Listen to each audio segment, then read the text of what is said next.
हिमालय की 16,000 फीट की ऊंचाई पर एक ऐसी झील है जिसके पानी में मछलियां नहीं बल्कि 500 से ज्यादा इंसानी कंकाल स्केलेटन्स तैरते हैं। वैज्ञानिकों ने जब इन खोपरियों की जांच की तो वो हैरान रह गए, क्योंकि इन सब की मौत किसी हथियार से नहीं बल्कि आसमान से गिरी एक अदृश्य चीज से हुई थी। आखिर क्या है इन कंकालों का राज? इसका जवाब छिपा है उत्तराखंड की कुलदेवी माता नंदा की एक प्राचीन परंपरा में। दरअसल माता नंदा भगवान शिव की पत्नी पार्वती का ही रूप है। उत्तराखंड में हर 12 साल में एक बेहद खास यात्रा निकलती है, नंदा देवी राज जात यात्रा। यह एक भावुक विदाई यात्रा होती है जिसमें माता नंदा अपने मायके उत्तराखंड से विदा होकर अपने ससुराल यानी कैलाश पर्वत पर बैठे भगवान शिव के पास जाती हैं। यह यात्रा चमोली के नौटी गांव से शुरू होती है और इसका आखिरी पड़ाव है होमकुंड, वह जगह जहां से माता अकेले अपने ससुराल कैलाश पर्वत की ओर चली जाती है। लेकिन होमकुंड तक पहुंचने के लिए भक्तों को बीच में उसी रूपकुंड झील से होकर गुजरना पड़ता है। सदियों पहले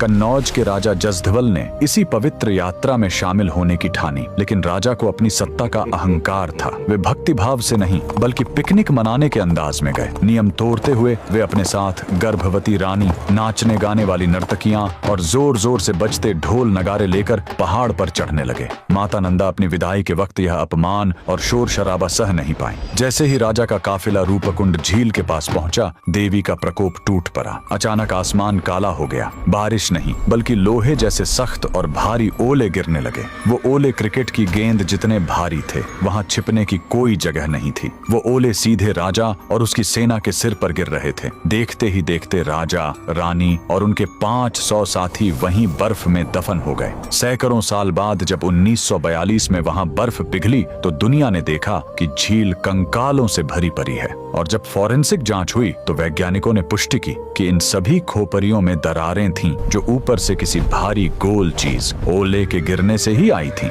यह झील आज भी गवाह है कि कुदरत और ईश्वर के नियमों को तोड़ने का अंजाम क्या होता है। कमेंट में जय माता दी जरूर लिखें।